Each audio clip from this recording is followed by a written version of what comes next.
नमस्कार, आप देख रहे हैं राजपट टीवी और मैं हूं आपके साथ सपना ठाकुर। रुक करते हैं उत्तर प्रदेश की बड़ी खबरों की ओर। गौशाला में गाय भूखी प्यासी तड़पने का एक मामला सामने आया, जहां बाबरपुर गौशाला योगी जी के आदेशों की धज्जियां उड़ा रही है। भूख प्यास से तड़प तड़प के गाय मर रही है। बजरंग दल के पदाधिकारियों के पहुंचने के बाद गौशाला में पशु चिकित्सक और ईओ नगर पंचायत बाबरपुर अजीत मल मीडिया के कैमरे से भागते नजर आए। बजरंग दल के लोग जब गौशाला पहुंचे तो वहां गले में फांसी का फंदा लगे मरणासन हालत में गाय पड़ी हुई थी। बजरंग दल के लोगों ने उनकी जान बचाई। बिना दाने के अपर्याप्त चारा और गंदा पानी पीने से गंदगी की वजह से गौशाला की हालत बद से बदतर है, जहां भूख प्यास और बीमारी से आए दिन गाय बीमार होती है, उनकी मौत हो जाती है। नगर पंचायत में से मुलाकात करने पहुंचे बजरंग दल के पदाधिकारियों से नगर पंचायत के कर्मचारियों द्वारा अभद्रता किए जाने का भी बजरंग दल के लोगों ने आरोप लगाया। वहीं सूबे के डिप्टी सीएम ब्रजेश पाठक ने आरएसएस प्रमुख मोहन भागवत के जनसंख्या नियंत्रण को लेकर समग्र नीति बनाए जाने और किसी को भी इससे छूट न दिए जाने के बयान का समर्थन किया है। उन्होंने कहा कि बढ़ती हुई जनसंख्या देश के लिए बड़ी चुनौती है। उन्होंने कहा कि देश के पास संसाधन सीमित है। उन्होंने आगे ये भी कहा कि उपलब्ध संसाधन देश के सभी नागरिकों को मिले, सरकार इसके लिए निरंतर काम कर रही है।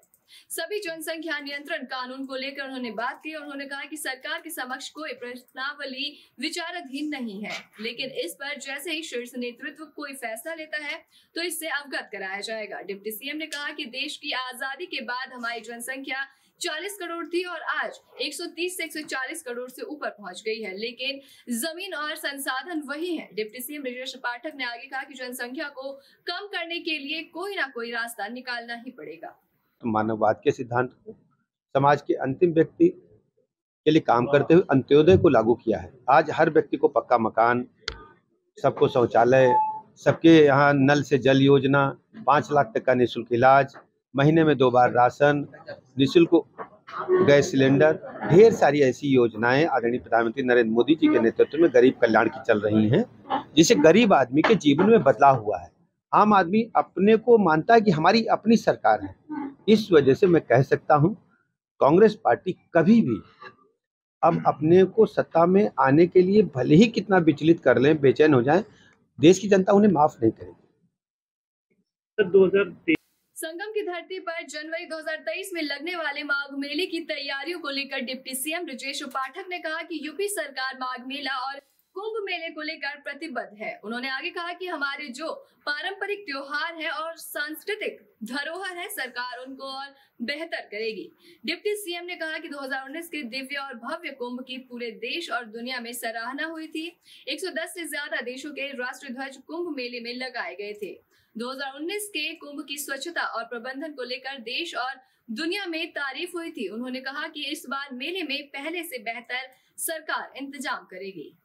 देखिए, माघ मेला हो या कुंभ मेला हो, हमारी सरकार प्रतिबद्धता के साथ अपने जो पारंपरिक त्यौहार हैं, जो हमारी सांस्कृतिक विरासत है, उसको हम और बढ़िया करेंगे। अब पिछली बार जो कुंभ लगा था, आपने देखा पूरी दुनिया में सराहना हुई।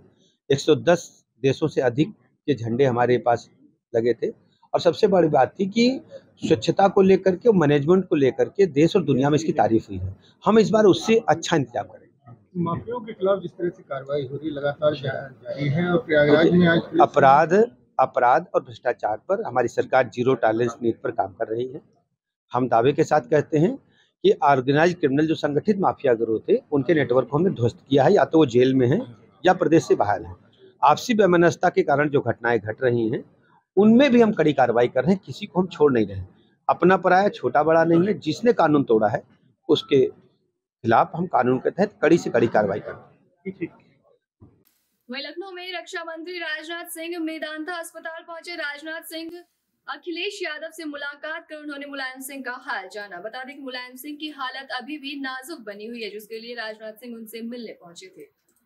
खबर झांसी से है, जहां जनपद के मनुविहार कॉलोनी निवासी चर्चित व्यापारी कैलाश रॉय 2 अक्टूबर के दिन अपने किसी निजी काम से अशोक तिराहे से टकसाल की ओर जा रहे थे कि रास्ते में किसी जगह पर उनका रुपयों से भरा बैग गिर गया। काफी खोजबीन के बाद जब बैग नहीं मिला तो व्यापारी अपने घर लौट गए और इसकी लिखित शिकायत उन्होंने 6 अक्टूबर को नवाबाद थाने में दी। प्रार्थना पत्र पाकर उन्होंने बाद इलाइट चौकी प्रभारी अश्विनी दक्षिणी रुपयों की खोजबीन में जुट गए। कई घंटों की कड़ी मशक्कत के बाद नवाबाद पुलिस ने रुपयों से भरा बैग बरामद कर लिया, जिसकी सूचना व्यापारी को दी गई। खोया हुआ बैग पाकर व्यापारी काफी खुश नजर आए और नवाबाद पुलिस को धन्यवाद देते हुए कहा कि पुलिस ने तत्काल कार्रवाई करते हुए 24 घंटे के अंदर पूरे 5 लाख रुपए बरामद कर लिए। अशोक चौराहे से नटराज की तरफ रोड पर जा रहा था, इतने में मेरी गाड़ी से पैसे गिर गए, जो कि फिर मैं देखता रहा। इसके बाद इंस्पेक्टर साहब से कहा गया तो अश्विनी दीक्षित जी ने उसको छानबीन करके और विनय जी ने करके मेरे पैसे कलेक्ट करा लिए। तत्काल में अपने पैसे मतलब जो कलेक्ट कर लिए। कितना पैसा था? 5 लाख रुपए। कब गिरे? 2 तारीख को शाम को। कब बरामद? आज 7 तारीख। क्या कहना चाहेंगे पुलिस के लिए? पुलिस के लिए साहब बहुत मैं आभारी हूँ पुलिस विभाग का कि जिन्होंने इतनी जल्दी संपूर्ण पैसे मेरे कलेक्ट करा दिए। तुरंत कार्रवाई करके अपना तुरंत। झांसी के बवीना में सेना के फायरिंग रेंज में टैंक का बैरल फट गया और इस हादसे में 2 सेना के जवान शहीद हो गए, जबकि एक अन्य गंभीर रूप से घायल हो गया। जिन जवानों की मौत हुई है उनमें से एक राजस्थान के बगारिया के रहने वाले सुमेर सिंह बताए जाते हैं, वहीं दूसरे पश्चिम बंगाल के सुकांता मंडल है। घायल जवान उत्तर प्रदेश के खलीलाबाद के रहने वाले प्रदीप सिंह यादव है। हादसे की चपेट में आए जवान के चेहरे को बुरी तरीके से जख्मी कर दिया है और कई जगह पर जले के निशान भी है, तो वहीं शरीर के कई अंगों को बुरी तरीके से नुकसान पहुंचा। सेना के अधिकारियों ने कहा है कि हादसे के संबंध में वरिष्ठ अधिकारियों को सूचना दे दी गई है और पूरे मामले पर वो नजर बनाए हुए हैं। बताया जा रहा है कि सेना के जवान फायरिंग रेंज में अभ्यास कर रहे थे और इसी दौरान टैंक का बैरल फट गया। बैरल फटने की गूंज आसपास के इलाके में भी सुनाई दी थी, तो वहीं जैसे ही ये हादसा हुआ आसपास के जवान दौड़ते हुए मौके पर पहुंचे और घायलों को तत्काल इलाज के लिए अस्पताल में भर्ती कराया गया। योगी आदित्यनाथ प्रयागराज पहुंचे, जहां उन्होंने अमिताभ बच्चन स्पोर्ट्स के 50 वर्ष पूरे होने पर विगत 8 दिनों से चल रहे खेल महोत्सव के समापन समारोह में शिरकत की। इस दौरान उन्होंने उत्तर प्रदेश के खेलों के विकास के लिए कई योजनाओं की घोषणा की। वहीं इस अवसर पर उन्होंने कहा कि खिलाड़ियों के प्रदर्शन से उस देश के सामर्थ्य का पता चलता है। पीएम मोदी के मार्गदर्शन में खेल का क्षेत्र नई ऊंचाइयों को हासिल कर रहा है। खेल के क्षेत्र में जो प्रगति हो रही है उसके लिए उनका आभार जताते हैं। मान्यता है कि दुनिया का पहला गुरुकुल महर्षि भारद्वाज ने प्रयागराज में ही शुरू किया था। प्रयागराज प्रतियोगी परीक्षाओं की तैयारियों का एक बड़ा केंद्र है। इस शहर को अब खेलों के माध्यम से नई पहचान मिल रही है। ऐसी तमाम बड़ी खबरों के लिए देखते रहिए राजपट टीवी, सबसे पहले भारत।